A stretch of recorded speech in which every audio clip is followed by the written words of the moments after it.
Welcome to Specimen the Sociologist. My name is Jasmine Reichman, and I tend to tell folks that it rhymes with specimen, but with a J. My love for people has now grown to a podcast, and this platform leverages sociological theories and storytelling to equip listeners with a fresh perspective on their lived experiences, as well as to provide them with new social skills. To kick off today's episode, I'll be starting with a business spotlight. This is an opportunity to showcase small businesses who have developed their trade and are ready to share their gift with the world. I met today's spotlight by chance at church, and here is where the story begins. Earlier this year, I visited a church plant in Seattle, Washington called One Church. Now, the beautiful thing about a new church is that there's no fixed culture, no old guard, and no set way of socializing. It's a group of people, both believers and non believers, eager to learn more about Christ in a sincere way.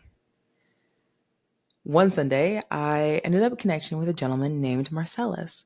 And as we got to know each other, I learned that he and his partner own a boba tea cart called Yoka Tea. Now, I'm not a woman to lie, nor give a false review, but when I say that Yoka Tea tastes different, I mean it in the best way possible. Whether it's their yuzu refresher, ube coconut boba, or their lychee matcha mojito, when you think of a boba tea cart, I can promise you that you have not thought of this. But what's even better than the tea is the leadership behind the business. As the cart has grown from pop-up events to a brick and mortar, Marcellus has become an exceptional business owner, blending emotional intelligence with his commitment to community. So, if you have a sweet and spunky side, check out Yoka Tea on Instagram at Yoka Tea Official. Follow their journey as they build the first storefront and uplift the Seattle community. Without further ado, let's dive into today's episode, The Parent Trap. This podcast will leverage the functionalist theory to explain how parents serve as agents of socialization and how to mature into a new version of yourself considering your social upbringing. It may seem simple, but it's worth repeating. The dynamics of our family relationships lay the foundation of our social lives, and our parents or guardians play an essential role in our development. While some aspects of our upbringing are healthy, others may not be, due to the sheer nature of humanity. If our behavior is shaped by our principles, then we need to reflect on the principles passed on by our families and decide on whether we want to keep them or not. So turn up the volume, and hopefully by the end of this episode, you might just escape the parent trap. If you are a fellow Disney Channel kid, then you should have caught my reference for today's episode title. If not, no worries, here's a quick rundown. The Parent Trap is a 90s romantic comedy about a divorced couple who, after having identical twin daughters, they separated. Each parent took one child, and the twins were raised worlds apart. However, they reunited at summer camp years later and realized that they were each other's long-lost sibling. So, they decided to switch places to reunite the parents. While I won't spoil the whole movie, there is one key point that I would like to emphasize. Despite their different upbringings, the twins took control of their life. The real Parent Trap was never the plan to reunite their parents, but rather, it was them challenging the status quo of their family dynamic. And it was from this movie that I was inspired to talk about the sociology behind parent relationships and the role that our loved ones play in how we as children are socialized. And as sound as a Disney movie may be, let's head over to the world of sociology to better understand the science behind our family dynamics. The functionalist theory was founded by French sociologist Emile Durkheim. Durkheim focused on social institutions and social facts. Now, zooming in to define what social facts are, Durkheim would say that they are societal norms, values, and structures that influence an individual's behavior. So, let me give you a quick example that's often used in the classroom. Imagine a person is in a room with two windows and one door. While they have the freedom to act, the structure of the room limits their choices. If they want to look out the window, they only have two options. If they want to leave the room, they can only do that through the door. Now, in society, our choices are constrained by social facts, and Durkheim argues that those social facts are as real as the walls in the room. So now that we kind of have a loose understanding of functionalism, the concept of social facts, let's turn back into how functionalists would view the family dynamic. In this framework, functionalists see the family as a crucial social institution that plays an essential role in maintaining societal stability. Families, they socialize their children, they provide emotional support, and instill core values, or, as Durkheim would say, those social facts. That's why a child may value marriage differently depending on whether they are raised in a single parent or a two-parent household, or by Jewish or Catholic parents. Their family influences directly how they relate to the world. And as a child grows, where they may have the quote unquote freedom to make their own decisions, much of their behavior is subconsciously influenced by their family's principles. Hence, family setting the social standard. That's why you hear colloquial phrases such as, apples don't fall too far from the tree, or like father, like daughter, or even, is it nature or nurture? All of these phrases/questions express how we adopt the principles based off of our environment. And these principles influence the way that we understand the world around us, whether it's our faith, our political identity, or even our romantic partnerships. And it's important to note that all these principles are not created equally. There are some that are healthy and others that are unhealthy. So, what happens when you disagree with your parents' view on life? What happens when you go against the culture of your family? And what happens if you simply want to do things differently? Well, these questions all challenge the narrative set by our upbringing, but they can also serve as the catalyst for growth. With that being said, let's dive into how to escape the parent trap by questioning the principles you've subconsciously adopted without testing their validity. By the end of this episode, I hope you'll feel empowered to mature into a new version of yourself, not by avoiding your upbringing, but by considering it thoughtfully. So let's break down the parent trap. And no, I'm not talking about the movie. Rather, the process in which parents pass down principles that influence our behavior. Again, in sociological terms, this is called primary socialization. Primary socialization is when an individual internalizes cultural norms, values, beliefs, and behaviors from their family. Socialization is not taught in the classroom, but it happens in the small and inconspicuous moments.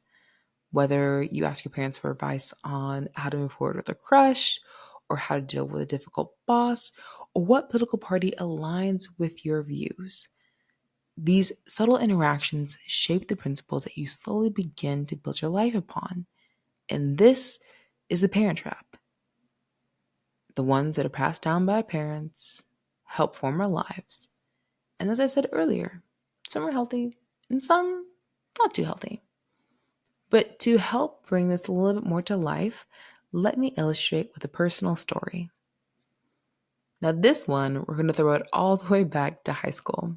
And I'm going to show you how an adopted principle from childhood resurfaces itself later in life. Growing up, my parents dated on and off again for 18 years before tying the knot. After a short marriage of 5 years, they filed for divorce and went their separate ways. While it's a lot easier to say now, it wasn't easy to experience as a child then. The tension at home was often unhealthy, and the emotional toll was almost all consuming. And the hardest part about being a child in that situation is not having control over your environment. And during my parents' divorce, I tended to avoid the conflict at all costs.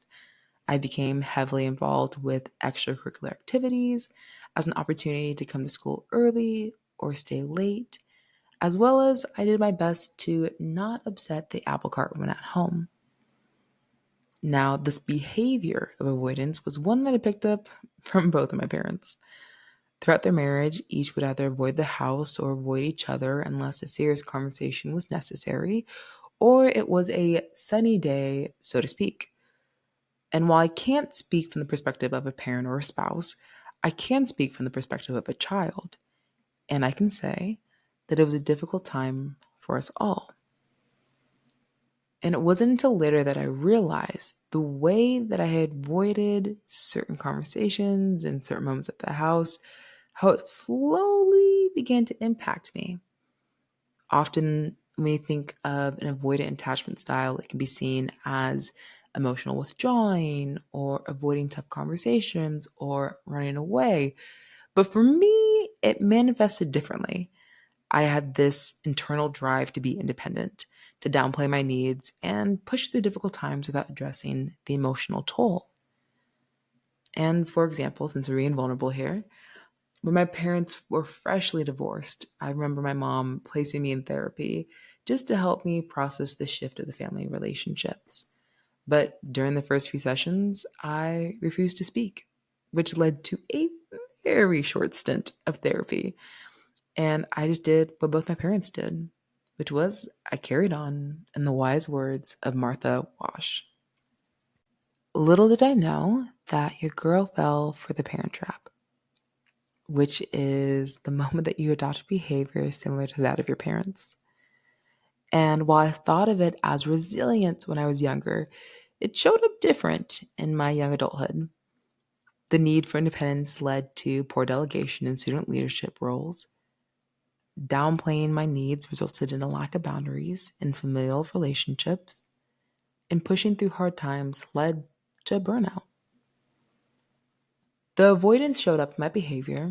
Over the years, I realized that it didn't bode me well. And now, 13 years after my parents' divorce, and with the help of my therapist and amazing praying partners, I can process my childhood with emotional clarity and reflect on principles I adopted, both good and bad. Because despite the hardships my parents faced in their marriage, they instilled powerful principles within me, specifically one of tenacity. Whether it was navigating the shared loss of loved ones, co parenting, or coming together for the holidays post divorce, their ability to work together after their marriage required immense internal strength. And I chose to adopt that for my life. That despite the unforeseen social storms that may come my way, I can still stand firm in my identity. But let's bring sociology back into the conversation with one final story. Again, according to the sociologist Emile Durkheim's functionalist theory, parents are the primary agents of socialization. But there's also secondary socialization, which I didn't mention earlier. And just as a reminder, socialization is the process of learning how to behave in ways that are acceptable in society. During my parents' divorce, my school became a sanctuary. And as I arrived early and stayed late because of extracurricular activities, I was exposed to a whole new world of relationships. Whether it was having Miss Johnson as a mentor or my friends who are absolute cornballs and created space for me to embrace that side of myself as well, to also learning how to navigate conflict with my teachers who were adult figures in my life. Every day was a chance to rebuild my social relationships despite what I was experiencing on the home front. And this experience became a catalyst for discovering my life's greatest passions, sociology and social problems. And as I found my voice, I grew curious on how I could help cultivate community from the inside out. And by the end of high school, I remember I was serving as the student body president, and it was absolutely fulfilling. But it wasn't about leading assemblies or making morning announcements, but it was about the impact that I had on my peers after the year had ended. I received letters and messages of gratitude for either showing kindness, helping a person build some social skills, or simply being a friend. And funny enough, the other day I was actually going through my old yearbook and my friend Henry had wrote, quote, Jessamine, you're going to change the blank world because you're the only one who can. Now, while it was a charismatic and bold message, it did reinforce the belief that there is a whole new world, and I determined my part as well as can you. Because another little nugget is that in the tension between your current reality and your desired future, the purest version of yourself can emerge and will leave a lasting legacy on the relationships around you. Anywho, this is where we're going to wrap up for today's episode. But let's make sure that we cover our bases. First, we discussed Emile Durkheim's functionalist theory, which suggests that life consists of various social institutions and social facts that help society function. We applied this theory to the family dynamic, specifically the roles parents play in socializing their children. Parents act as the primary agents of socialization, teaching their children how to behave. This can happen consciously through direct conversations or subconsciously through observation. Socialization can be both healthy and unhealthy because, as humans, parents are bound to make mistakes. However, their humanity does not absolve us of the responsibility to address unhealthy patterns within ourselves. This brings us to the parent trap, the process by which parents pass down principles that shape our social behaviors. To gain clarity on your identity and how you relate to others, you'll need to reflect on these childhood principles and decide whether they should remain in your life moving forward. Though this episode is called The Parent Trap, it's ultimately about taking ownership of the principles you choose to adopt. So let's end on an empowering note with a few takeaways. The first takeaway is to surrender your story. Question everything you believe to be true and noble, and double check it. Because there have been countless of times that I've made decisions that I assumed were right, only to realize that I was operating from an unhealthy perspective, or perhaps a narrative that was shaped in my early years. Takeaway number 2 is it's not personal, it's principle. When you embark on the journey of unpacking the principles passed down by your parents, it can be an emotional one. The experiences, the emotions, the highs, the lows, the humanity, it can all be overwhelming. But to make it easier, remember that you're not in conflict with them as a person, but rather you're in conflict with the principle. Which leads me to my next point. When you begin to purify the principles that you hold true, it gives permission for your parents to do the same. And one of my greatest joys over the past few years has been being able to grow alongside my parents and learn with them. And I have a little saying that goes, even though I know my parents, I may not have a new revelation of who they are. And so even after the divorce and all that we experienced collectively as a family, that was also their first time getting married. And that was their first time starting a family. And that was their first time having to experience a divorce and raise child in the 2008 financial crisis. I mean, my parents deserve their virtual flowers. But anywho, there's still so much that I get to learn about them. And we both can embark on that journey together. Now, here's actually one of my favorite takeaway points. When you identify your core principles, you protect your heart. It was once said by Dr. Darius Daniels, you can't change a person, but you can change how they treat you based on what you allow. So when you know your standard for behavior, you can now raise that in relationship or how you relate to others. The final takeaway is actually a song called Ride the Storm by Goldford. In this song, he suggests that we all have this journey where we attempt to overcome our pain and discover what that means. And I couldn't relate more to that statement. If it wasn't for experiencing unstable relationships and environments at such a young age, specimen sociologists would not exist to not only understand how science can stabilize our interactions, but how we can raise the standard. So thank you again for tuning in, and make sure to follow the show on Apple Podcast and Spotify as well. And in this episode bio, you'll find our business spotlight and ways to sew into this podcast. Until next time, have a powerful day.